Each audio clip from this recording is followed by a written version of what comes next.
अब कैसे निकालेंगे, क्या करेंगे ये बताइए? इसमें बहुत सारा लोग कन्फ्यूज़ कर जाता है। बहुत सारे लोग को ये लगता है कि जितना दूर में K2 है उतना दूर का इफेक्टिव रेजिस्टेंस, जितना दूर में K3 है उसका इफेक्टिव रेजिस्टेंस माने सॉरी C3, C2 एरिया को बाँट रहा है तो C पैरेलल।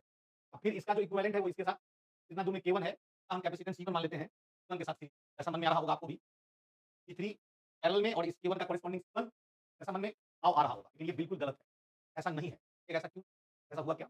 ऐसा इसलिए नहीं है, जैसे मान लो ये पॉइंट को अगर हम A मानते हैं, ये नहीं कुछ और मानो, देखो मान तो अगर हम M मानते हैं, ये पूरा M पे है, तो अगर N मानते हैं तो ये पूरा N तो इसके अक्रॉस हर जगह Vm माइनस Vn है।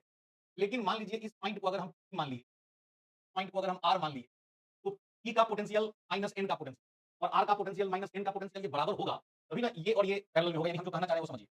ये कहना चाह रहे हैं, इसका कैपेसिटेंस मान लो इसका कैपेसिटेंस वाले का कैपेसिटेंस और इस वाले का कैपेसिटेंस। तो सवाल हम यहाँ ये लिख रहे हैं कि is C1 sorry C2 and C3 are in parallel, ये आपको बताना है कि नहीं? ये क्वेश्चन मार्क है। देख के तो लगता है कि C2 C3 पैरेलल में है क्योंकि एरिया को बाँट रहा है और हम पहले ही बता दिए कि एरिया बटेगा तो पैरेलल होगा ऐसा। बताएँ तो उस हिसाब से तो लग रहा है। लेकिन ये तो आपको हम काम चलाऊ मेथड बता दिए कि भाई जहाँ पर 2 प्लेट है, उसके बीच में अगर डायरेक्ट एरिया को बाँट रहा है तब वो पैरेलल है। यहाँ 2 प्लेट है, यहाँ तो प्लेट यहाँ और यहाँ है, बीच में तो प्लेट है नहीं। तो फिर पैरेलल पहचानने का क्या तरीका है? पैरेलल पहचानने का तरीका है कि पोटेंशियल डिफरेंस सेम होना चाहिए। तो C1 C2 के cross potential difference Vp minus Vn। Vp minus Vn देखो Vp और इधर N तो इस पूरे का पोटेंशियल। लेकिन यहाँ तो कोई कंडक्टर है नहीं कि P और R को सेम कहोगे। ये तो 2 डायइलेक्ट्रिक का इंटरफेस है।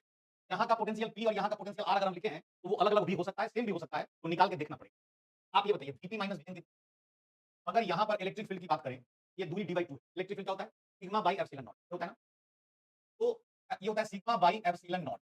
तो यहाँ पर sigma by epsilon not K1 K2 लिखेंगे। याद करो मीडियम जहाँ बदल जाता है, वहाँ पर एप्सिलॉन नॉट की जगह पे एप्सिलॉन नॉट इंटू K लिखना है। वैसे हम लोग epsilon not into epsilon R लिखते हैं, जहाँ अलग मीडियम है मतलब एयर के अलावा कोई और मीडियम है। वहाँ पर जहाँ-जहाँ एप्सिलॉन नॉट है वहाँ epsilon not into epsilon R लिखेंगे। यहाँ पर एप्सिलॉन R ही K है। एप्सिलॉन R को ही हम लोग K मान लिए, जो कि डाइलेक्ट्रिक कांस्टेंट। तो Vp minus Vn epsilon not K2 sigma by epsilon formula है और इंटू दूरी कितना d/2। देखो समझिएगा क्या करें electric field into distance in potential difference बाजी बोलो। फिर अगर Vr माइनस Vn करना है तो Vr माइनस Vn अगर करेंगे हाँ तो सिग्मा है एप्सिलॉन नॉट ये K3 हो जाएगा और दूरी यहाँ भी d/2 है इस केस के बीच का दूरी क्या है d/2। अब आप बताइए कि यहाँ K2 यहाँ K3 डाइलेक्ट्रिक होने अलग-अलग डाइलेक्ट्रिक होने की वजह से के अक्रॉस और इसके अक्रॉस पोटेंशियल डिफरेंस सेम नहीं है।